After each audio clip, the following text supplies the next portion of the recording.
નમસ્કાર, આપ જોઈ રહ્યા છો નેશન પ્લસ ન્યૂઝ. હું છું આપની સાથે હેતલ ભગત. વડોદરા રેલવે સ્ટેશન નજીક લારી બંધ કરાવવા ગયેલી પોલીસ સાથે ઝપાઝપી કરનાર લારીવાળાને પોલીસે વાન સાથે બેરહેમીપૂર્વક ઢસડી જવાના બનાવમાં સાજગંજ પોલીસે 3 પોલીસ કર્મીઓ સામે હત્યાના પ્રયાસની કલમનો ઉમેરો કરી તેમની ધરપકડ કરી છે. સાજગંજમાં કાલુ મિયાની શાલમાં રહેતા મૂળ બિહારના વતની મોહમ્મદ ફૈઝાન શેખ પ્લેટફોર્મ નંબર 7ની બહાર પીડબ્લ્યુડીની દિવાલ પાસે રાત્રે 2 વાગે આમલેટની લારી ચલાવતો હતો.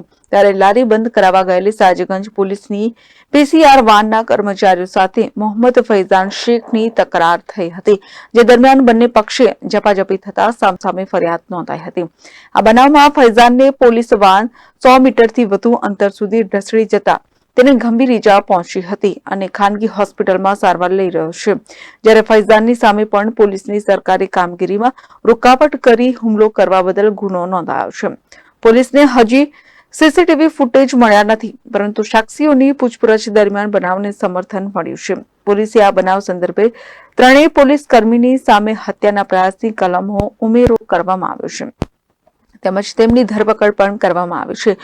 પોલીસે એલઆરડી મોહમ્મદ મુબશશીર, એલઆરડી રઘુવીર અને કોન્ટ્રાક્ટરનો ડ્રાઈવર કિશન પરમારની ધરપકડ કરી છે.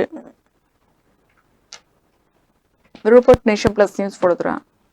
સમાચારોના સતત અપડેટ માટે નેશન પ્લસ ન્યૂઝના યુટ્યુબ ચેનલને સબસ્ક્રાઇબ કરો, બેલ આઇકન દબાવો અને ફોલો કરો ઇન્સ્ટાગ્રામ, ફેસબુક અને ટ્વિટર પર.